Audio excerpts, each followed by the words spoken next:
حضرت یعقوب علیہ السلام کنعان میں رہتے تھے۔ ان کو اللہ تعالیٰ نے 12 بیٹے عطا کیے۔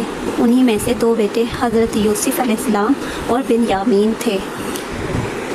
یوسف علیہ السلام اور بنیامین ایک ہی والدہ کے، جبکہ باقی 10 بیٹے حضرت یعقوب علیہ السلام کی دوسری بیویوں کے بیٹے تھے۔ وہ سب سوتیلے بھائی حضرت یوسف علیہ السلام اور بنیامین سے بڑے تھے۔ حضرت یوسف علیہ السلام ابھی چھوٹے بچے ہی تھے کہ انہوں نے ایک خواب دیکھا۔ خواب میں دیکھا کہ سورج، چاند اور 11 ستارے سامنے جھکے ہوئے ہیں۔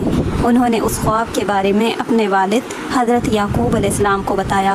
اللہ کے حکم سے حضرت یعقوب علیہ السلام نے ننھے یوسف علیہ السلام کو اس خواب کا مطلب بتایا۔ انہوں نے کہا، اے یوسف، آپ کو بڑے ہو کر اعلیٰ رتبہ ملے گا۔ انہوں نے تاکید کی کہ اس خواب کے بارے میں اپنے بھائیوں کو نہ بتائیں۔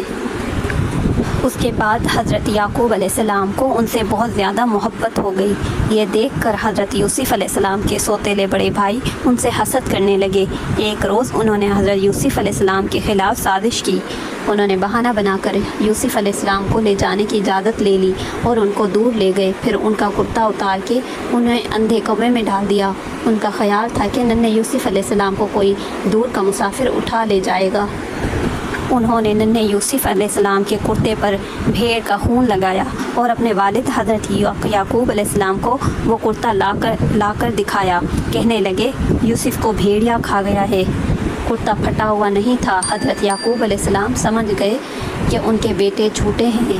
پھر وہ آتے جاتے قافلوں میں ننھے یوسف علیہ السلام کو تلاش کرنے لگے اور دعائیں مانگنے لگے۔ انہیں یقین تھا کہ ایک روز انہیں یوسف علیہ السلام ضرور مل جائیں گے۔ ادھر کنویں کے پاس سے ایک قافلہ گزرا۔ وہ قافلہ مصر جا رہا تھا۔ قافلے والے کنویں کے پاس رک گئے۔ پانی نکالنے والے نے ڈول کنویں میں ڈالا۔ ننھے یوسف علیہ السلام اس ڈول میں چڑھ گئے۔ اس نے جب ڈول اوپر کھینچا تو بہت ہی خوبصورت بچے کو دیکھ کر حیران رہ گیا۔ قافلے والوں نے سوچا کہ اس بچے کو مصر میں لے جا کر بیچ دیں گے۔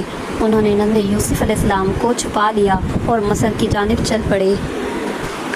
مصر پہنچ کر انہوں نے ننھے یوسف علیہ السلام کو بیچنے کے لیے بازار میں کھڑا کر دیا۔ انہوں نے سوچا کہ بچہ محنت کا کام نہیں کر سکتا، اس لیے قیمت زیادہ نہیں ملے گی۔ انہوں نے وہ بچہ بالکل ہی معمولی قیمت پر ایک شخص کو فروخت کر دیا۔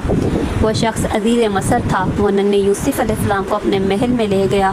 اس نے اپنی بیوی زلیخا سے کہا کہ اس بچے کو عزت کے ساتھ رکھنا، ہو سکتا ہے کہ اس سے ہمیں فائدہ پہنچے یا شاید ہم اس کو اپنا بیٹا بنا لیں۔ عزیز مصر کا مطلب ہے مصر کا طاقتور یعنی با اختیار شخص۔ عزیز مصر اس کے عہدے کا نام تھا، جیسے آج کل وزیر اعلیٰ کا عہدہ کہا جاتا ہے۔ حضرت یوسف علیہ السلام نہایت ہی خوبصورت ہونے کے علاوہ بہت ہی ذہین بھی تھے۔ انہوں نے محل میں رہتے ہوئے تعلیم حاصل کی اور اپنی ذہانت سے کئی مسائل حل کیے۔ وہ پختگی کی عمر تک پہنچے تو اللہ تعالیٰ نے انہیں اپنا نبی چن لیا۔ پختگی کی عمر قرآن پاک نے 40 سال کی عمر کو پختگی کی عمر قرار دیا ہے۔ عزیز مصر کی بیوی زلیخا جھوٹی اور دھوکے باز تھی۔ ایک دن اس نے یوسف علیہ السلام پر ایک غلط الزام لگایا۔ ایک سمجھدار شخص نے ثابت کر دیا کہ یہ الزام جھوٹا ہے۔ یہ سن کر شہر کی عورتیں زلیخا کے جھوٹ پر سرگوشیاں کرنے لگی۔ تب زلیخا نے اس الزام میں حضرت یوسف علیہ السلام کو جیل میں قید کروا دیا۔ اگر آپ اس کا اگلا حصہ سننا چاہتے ہیں تو ویڈیو کو لائک اور شیئر کر دیں۔